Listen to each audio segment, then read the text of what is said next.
ہارون صاحب، آپ کیا سمجھتے ہیں؟ اڑتی خبر آئی ہے کہ ہمارے وزیر اعظم صاحب نے ایک وفد بھیجا ہے بڑی خاموشی سے امریکہ کی جانب، کیا اس میں کوئی صداقت ہو سکتی؟ یہ اسلام آباد میں ریلائبل لوگ کہہ رہے ہیں کہ ملک احمد خان ہیں ان کے ڈیفنس ایڈوائزر، انہیں بھیجا گیا ہے۔ ان کے ساتھ کچھ اور لوگ بھی ہیں جن کے نام معلوم نہیں ہو رہے، اور وہ بہت سیریس مذاکرات کے لیے امریکہ گئے ہیں۔ تو اب وہ تو ابھی تک تو وہ والا جو معاملہ ہے جو تیار آیا تھا اس کی بھی کوئی وضاحت نہیں آئی ہے۔ انڈیا کے ساتھ تجارت کے معاملے میں بھی کوئی کھل کے بات نہیں کر رہے، تو میرا خیال ہے اس سے کوئی پوشیدہ رکھنا چاہتے ہیں، لیکن کوئی چیزیں ایسی پوشیدہ تو نہیں رہتی ہیں۔ تو یہ کافی لگتا ہے کہ بڑی سیریس موو ہے۔ کیا امریکہ کے ساتھ بات کرنا چاہتے ہیں معلوم نہیں، ہم یہ جانتے ہیں کہ امریکی کیا چاہتے ہیں اور انٹرنیشنل اسٹیبلشمنٹ کیا چاہتی ہے، لیکن یہ معلوم نہیں ہے کہ یہ ایجنڈا کیا ہے۔ لیکن وہ وہاں پہنچیں گے تو میرا خیال ہے کہ ایک آدھ دن میں خبر آ جائے گی، تو کوئی تفصیلات سامنے آئیں گی تو پھر اس پہ بات کریں گے۔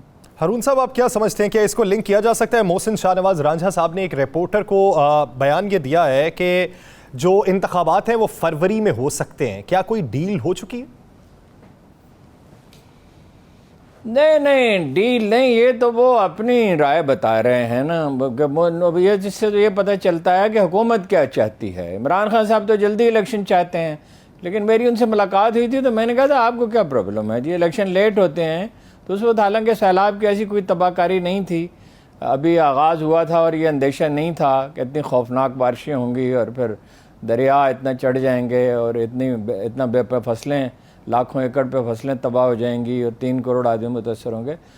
تو میں نے ان سے، اب تو خیر اور بھی مشکل ہے، ظاہر ہے ان حالات میں الیکشن کا انعقاد تو آسان نہیں ہے، تو انہیں اس سے کیا فرق پڑتا ہے؟ یہ نون لیگ کا موقف ہے اور وہ سمجھتے ہیں کہ وہ کچھ نہ کچھ کر لیں گے۔ میرا نہیں خیال کہ وہ کچھ کر سکتے ہیں، وہ چیزیں مینیج کرنے کی ان کی کوشش یہ ہے کہ نواز شریف صاحب واپس آ جائیں۔ آج محترمہ مریم نواز نے کہا بھی ہے، اور یہ ہے کہ عمران خان کو کسی طرح عدالتی عمل کے ذریعے دریابرد کر دیں۔ کبھی ایسا ہوا تو نہیں ہے تاریخ میں کہ اس طرح کے کسی عدالتی فیصلے سے شیخ مجیب الرحمان کو جیل میں رکھا گیا، فوجی کارروائی کی گئی اور بہت سے مواقع آئے، یعنی نواز شریف صاحب کو نکالا گیا عدالتی فیصلے سے، ان پہ کرپشن کے سنگین الزامات تھے اور ساری دنیا میں چرچا تھا اس وقت وہ وکی لیکس کا۔ تو اس کے باوجود آپ کو پتہ ہے کہ بھئی وہ ان کو سیاست سے آپ دربدر تو نہیں کر سکے، الگ تو نہیں کر سکے، تو عمران خان کو کیسے کر سکتے ہیں؟ یہ بات میری سمجھ سے بالاتر۔ ہارون صاحب، اس پہ مفصل گفتگو کریں گے۔ آپ نے میاں نواز شریف صاحب کا تذکرہ کیا ہے، کیا آپ کو یہ لگتا ہے، کیونکہ یہ باتیں تو بہت عرصے سے گردش کر رہی ہیں کہ وہ واپس آئیں گے، وہ واپس کب آئیں گے؟ ان کے لیے فضا سازگار کب ہوگی؟ نہیں، وہ دیکھیے نا، وہ جو ان کی شرائط ہیں، جب فضا سازگار ہو جائے گی، بس سادہ الفاظ میں یہ ہے، فضا سازگار کیسے ہوگی؟ وہ کہہ رہے ہیں کہ مقدمات واپس لیں، مجھ پہ بھی واپس لیں، میری صاحبزادی پہ بھی واپس لیں۔ اب مقدمات کیسے واپس لیں بھائی؟ وہ توہین عدالت کا ایک چھوٹا سا مقدمہ ہے جس میں عمران خان صاحب نے یہ بھی کہہ دیا، یہ بھی پہلے وضاحت کی اسی دن کہ بھائی ہم قانون کے مطابق کارروائی کریں گے، اپنا ایڈیشنل آئی جی اور ایڈیشنل سیشن جج کے بارے میں۔ تو اس پہ انہوں نے ایک طرح کی معذرت کر ہی لی ہے، لیکن عدالت اس میں مطمئن نہیں ہے اور یہ کہہ رہی ہے کہ بھئی زیادہ یعنی وضاحت زیادہ واضح ہونی چاہیے، زیادہ وضاحت کے ساتھ یہ بات انہیں کہنی چاہیے، اور ملتوی کر دیا کہ اس کو۔ تو نواز شریف صاحب کے مقدمات کیسے واپس لے سکتے ہیں؟ اور واپس لیں گے تو اس کا میسج کیا جائے گا کہ یہ کس طرح مینیج کیا گیا ہے؟ اور عدالتیں کوئی اعلیٰ کار ہیں کسی کی؟ آج بھی چیف جسٹس نے کہا ہے، اطہر من اللہ صاحب نے، کہ عدالتیں سوشل میڈیا سے متاثر نہیں ہوتی، نہ کوئی دباؤ قبول کرتی ہیں، اور یہ جج تو بالکل ہی انہوں نے خاص طور پہ ان ججوں کے بارے میں یہ کوئی سوال ہی نہیں پیدا ہوتا کوئی دباؤ قبول کریں۔ میں نہیں سمجھتا وہ آسانی سے واپس آ سکتے ہیں، اور اگر وہ آ جائیں تو وہ کریں گے کیا؟ یعنی اب تک نون لیگ نے سیلاب زدگان کے لیے کیا کیا ہے جو سب سے بڑا ایشو ہے؟ کیا کیا ہے؟ کوئی، یعنی عمران خان نے تو چلیے ٹیلی تھون کیا، 5 ارب روپے جمع کیے، جس میں سے 3-4 ارب تو امید ہو جائیں گے، اور وہ کہہ رہے ہیں میں دوبارہ کروں گا، جس کا مطلب یہ ہے کہ اور ٹیلی تھون وہ کر سکتے ہیں، اور موٹیو اوورسیز پاکستانیز جو ہیں وہ پیسے دے سکتے ہیں انہیں، یہاں بھی بہت سے لوگ۔ اچھا، یہ ایک اس بیچ میں لطیفہ یہ ہے کہ آج ایک آدھ نہیں 4 میسیجز آئے، اس میں بعض میرے جاننے والے ہیں، کہ پیسے جمع کرانے کے لیے گئے، جو پنجاب کے لیے ظاہر ہے اسلام آباد میں، اور پنجاب میں تو پنجاب کے چیف منسٹر کا جو فنڈ ہے اس میں جمع ہوں گے، اور پختونخوا میں پختونخوا کے چیف منسٹر کا جو اکاؤنٹ ہے اس میں جمع ہوں گے صوبائی حکومت کا. جی جی. تو بینکوں نے انکار کر دیا ہر کہیں, ایک آدھ نہیں, بہت سی شکایتیں آئی ہیں. کریڈٹ کارڈ بھی بند ہو گیا, اور وہ کہہ رہے ہیں نہیں چیف منسٹر کے نہیں, پرائم منسٹر کے اکاؤنٹ میں جمع کرائیں. بھائی یہ حالت ہے, کمال ہے. یہ آپ کا رویہ ہے سیلاب زدگان کے بارے میں. پہلے وزیر اعظم صاحب ایسے سوئے رہے اور پھر پختونخوا کے لیے اعلان نہیں کیا, آج اعلان کیا ہے, پنجاب کے لیے بھی باقی ہے.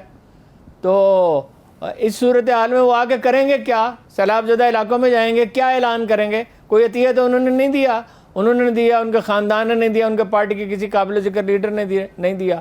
ویسے تو پی ٹی آئی والوں کو بھی اور کرنا چاہیے, یہ کافی تو نہیں ہے.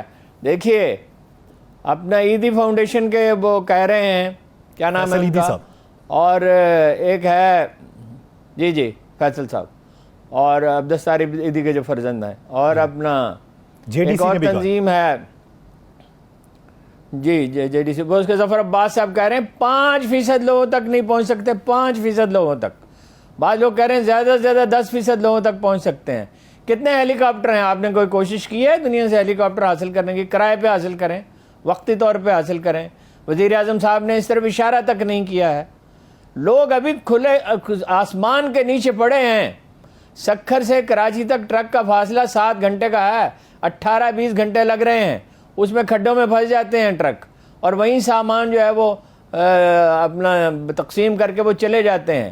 ایک افراتفری ہے جہاں کہیں ہیلی کاپٹر سے سامان پھینکا جاتا ہے, جہازوں سے, ایک افراتفری وہاں مچ جاتی ہے. وہ دیکھیے آپ نے, محترمہ مریم نواز گئیں تو کیا ہوا, وہ خاتون روتی رہیں اور کوئی ایک گواہی نہیں آئی ہے کہ انہوں نے کوئی مدد کی. ایک جوس کا ڈبہ جو ہے کسی کو پکڑایا, تصویریں بنوا رہے ہیں. وہ ایک اور کلپ منظر عام پہ آ چکا ہے اس خاتون کا. اگلے دن جا کے کوئی خواجہ صاحب ہیں وہ گئے ہیں, جا کے امداد کی ہے, پھر اسی صحافی نے ان کے ساتھ جا کے دوبارہ سے انٹرویو کیا ہے. انہوں نے کہا ہے کہ یہ میڈیا پہ چلنے کے بعد مجھے اگلے دن امداد ملی ہے. ہاں تو مطلب یہ ہر سے 3 کروڑ میں سے ہر آدمی میڈیا پہ جائے, یہ کیسے ممکن ہے؟ یا گروپ کے گروپ جائیں اور شور میں. دیکھیے ایک تو وسائل ہیں ہی کم, لیکن اگر آپ ایک گھر میں ہیں, میں ایک خاندان کو جانتا ہوں جو کروڑ پتی تھا بہت پہلے, 20-25-30 سال پہلے کروڑ پتی تھا, اور اس کی زمین پہ قبضہ کر لیا گیا اور سوتیلے بھائیوں نے قبضہ کر لیا.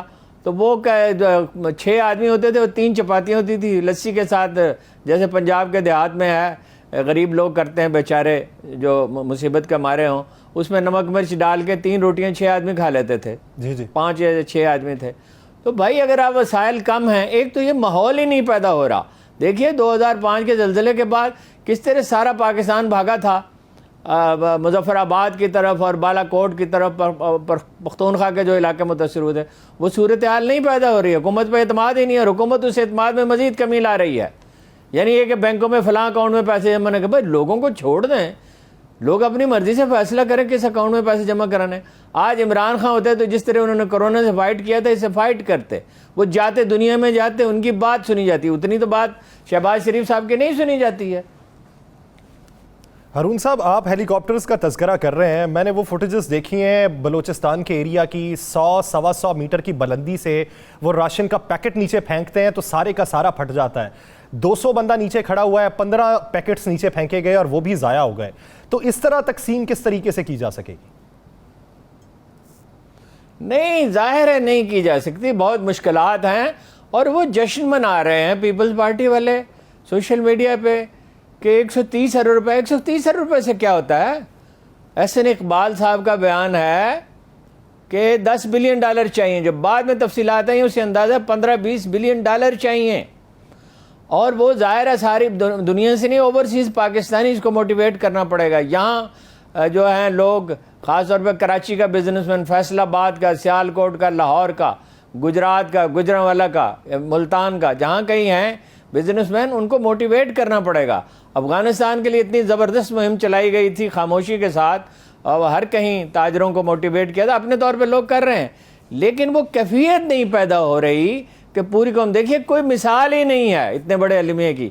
یا تو 47 میں جو قتل عام ہوا تھا, لیکن اس وقت وسائل موجود تھے. آپ کو حیرت ہوگی, وسائل اس طرح موجود تھے کہ یہاں جو جائیدادیں چھوڑ کے گئے تھے اس علاقے سے, لوگ انڈیا گئے تھے, وہ 22 ارب روپے کی تھیں. یعنی $8 بلین سے زیادہ کی 3 کروڑ کی تو کل آبادی تھی، مائیگریٹ کرنے والے 1 ملین سے کچھ زیادہ تھے یا شاید اس سے کچھ زیادہ ہوں، اور وہ جائیدادیں ان میں تقسیم کی، گھر کھائے وہ انہیں دے دیے گئے. وہ صورتحال ہے. یا مشرقی پاکستان میں ہوا تھا 1970 میں سائیکلون آیا تھا، 10 لاکھ آدمی مر گئے تھے، اس کے بھی بہت برے اثرات ہوئے تھے. یہاں سے اتنی مدد نہیں پہنچی تھی جتنی عام طور پہ جاتی تھی، لوگ الیکشن میں لگے ہوئے تھے.